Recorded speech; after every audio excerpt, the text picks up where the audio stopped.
ഒരു first list തീരുമാനിക്കുമെന്നാണ് എൻ്റെ ഒരു വിശ്വാസം. അവരാണ് തീരുമാനിക്കേണ്ടത്. നമ്മുടെ പേ സ്കെയിലിന് മുകളിലാണ് ആ കാര്യം. മികച്ച സ്ഥാനാർത്ഥികളായിരിക്കും. കേന്ദ്ര ബജറ്റിൽ കേരളത്തിനൊന്നുമില്ല. അല്ല, ഞാൻ അതിനെക്കുറിച്ച് ഇന്ന് കൂടുതലൊന്നും സംസാരിക്കുന്നില്ല. കേന്ദ്ര ബഡ്ജറ്റിൽ കേരളത്തിന് എന്തെല്ലാം ചെയ്തിട്ടുണ്ടെന്ന് എൻ്റെ അടുത്തൊരു 8 പേജിൻ്റെ ഡോക്യുമെന്റ് ഉണ്ട്. അപ്പോൾ അതെല്ലാം ഇന്ന് സംസാരിക്കാൻ സമയമില്ല. പക്ഷെ ഈ പ്രചരണം നടത്തുന്നത് എന്തിനാണെന്ന് നമ്മളൊന്ന് ആലോചിക്കണം. 10 കൊല്ലം ഇവിടെ CPM ഭരിച്ചു. ഈ ഇലക്ഷൻ്റെ 60 ദിവസം മുമ്പ് CPM എന്താണ് ചെയ്യേണ്ടത്? ഞങ്ങൾ ഭരിച്ചു 10 കൊല്ലം, ഇതെല്ലാം ചെയ്തു. അതിൻ്റെ റിപ്പോർട്ട് കാർഡല്ല മുമ്പോട്ട് വെക്കേണ്ടത്. പക്ഷേ സെൻട്രൽ ഗവൺമെന്റ് അവഗണിക്കുന്നു, പരിഗണിക്കുന്നില്ല എന്നൊരു പ്രചരണം നടത്തുന്നു. ഞാൻ ഇന്ന് പറയാൻ ആഗ്രഹിക്കുന്നത് 100% നുണയാണ്. നുണ മാത്രമല്ല, ജനങ്ങളുടെ സാമാന്യ ബുദ്ധി ചാലഞ്ച് ചെയ്യുന്ന ഒരു കാര്യമാണ്. ഒന്ന്. രണ്ടാമത്തത്, ഇതിന്റെ ഒപ്പം കോൺഗ്രസിന്റെ പ്രചരണം, അതിനെക്കുറിച്ച് എനിക്ക് പറയാൻ ഒരു കാര്യമുണ്ട്. 2011 മുതൽ 2016 വരെ ഭരിച്ചത് കോൺഗ്രസ് ഗവൺമെന്റ് ആയിരുന്നു.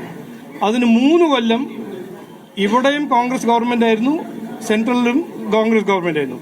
8 മന്ത്രിമാരായിരുന്നു കേരളത്തിന് ആ കോൺഗ്രസ് സർക്കാരിൽ. അവർ എന്ത് ചെയ്തു? കേരളത്തിന് വേണ്ടി എന്ത് ചെയ്തോ? ചെയ്തില്ലല്ലോ. അതിനെല്ലാം ശ്രദ്ധ തിരിക്കാൻ ഇന്നൊരു പ്രചരണം നടത്തുന്നു. ഈ സർക്കാർ, നരേന്ദ്രമോദിജീന്റെ സർക്കാർ, എല്ലാവരുടെ ഒപ്പം എല്ലാവർക്കും വേണ്ടി പ്രവർത്തിക്കുന്ന സർക്കാരാണ്.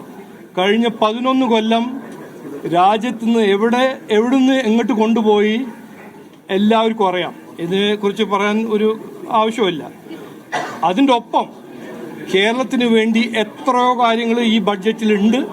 അത് പഠിച്ച് മനസ്സിലാക്കാൻ ആർക്കെങ്കിലും താല്പര്യമുണ്ടെങ്കിൽ അത് കൃത്യമായി മനസ്സിലാക്കാൻ കഴിയും. ഒന്ന്. രണ്ടാമത്തത്, ഇന്ന് 3:30 മണിക്ക് നമ്മുടെ സെൻട്രൽ റെയിൽവേ മിനിസ്റ്റർ കേരള മീഡിയനെ മീറ്റ് ചെയ്യുന്നുണ്ട്. അദ്ദേഹം കൃത്യമായി ഇതിനെക്കുറിച്ചെല്ലാം അവതരിപ്പിക്കും, സംസാരിക്കും. അപ്പോൾ ഡീറ്റെയിൽ ഇന്ന് ഞാൻ പറയുന്നില്ല. പക്ഷേ കേരളത്തിന് വേണ്ടി എന്തെല്ലാം ഈ ബഡ്ജറ്റിലുണ്ട്, ഒരു സംശയം ആർക്കും ഉണ്ടാവാൻ പാടില്ല. എത്രയോ കാര്യങ്ങളുണ്ട്. പക്ഷേ അതിന് നടപ്പിലാക്കാൻ ഈ സംസ്ഥാന സർക്കാരിന് കപ്പാസിറ്റി ഉണ്ടോ ഇല്ലയോ എന്ന് ചോദിക്കണം. ഇതുവരെ എന്തുകൊണ്ട് കൊടുത്ത പദ്ധതികളും അവർ നടപ്പിലാക്കാൻ അവർക്ക് കഴിയുന്നില്ല? ഇത് ചോദിക്കണം. ഇതൊരു ചോദ്യമാണ്. ഇന്ന് തമിഴ്നാട്ടിന് എത്രയോ പ്രോജക്റ്റ് പോകുന്നുണ്ട്. അവര് ഇലക്ട്രോണിക്സ് ഒരു ഉദാഹരണമായിട്ട് പറയാണ്. ആപ്പിളിന്റെ നല്ല വലിയ ഫാക്ടറി തമിഴ്നാട്ടിൽ വരുന്നു. തമിഴ്നാട് ഇപ്പോൾ BJP സർക്കാരല്ലല്ലോ, DMK സർക്കാരല്ലേ.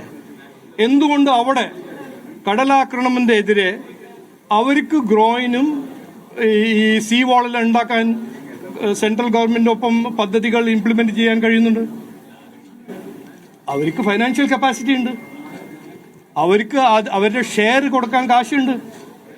അപ്പോൾ ബഡ്ജറ്റിനെ കുറിച്ച് ഈ ഒരു നാടകം ചെയ്യുന്നത് CPM-ഉം കോൺഗ്രസും. ഞാൻ മാധ്യമസുഹൃത്തോട് എൻ്റെ ഒരു അഭ്യർത്ഥന, ഇത് കുറച്ചെല്ലാം മനസ്സിലാക്കിയിട്ട് ഇവർക്ക് കവറേജ് കൊടുത്താൽ മതി. വെറുതെ ഇങ്ങനെ ഓരോന്ന് പറഞ്ഞ് ജനങ്ങളെ വിഡ്ഢിയാക്കുന്ന ഈ രാഷ്ട്രീയം ഇന്ന് ഈ ഇലക്ഷനിൽ ഞാൻ നിർത്തണം എന്നാണ് എൻ്റെ ഒരു അഭ്യർത്ഥന. എന്തോ?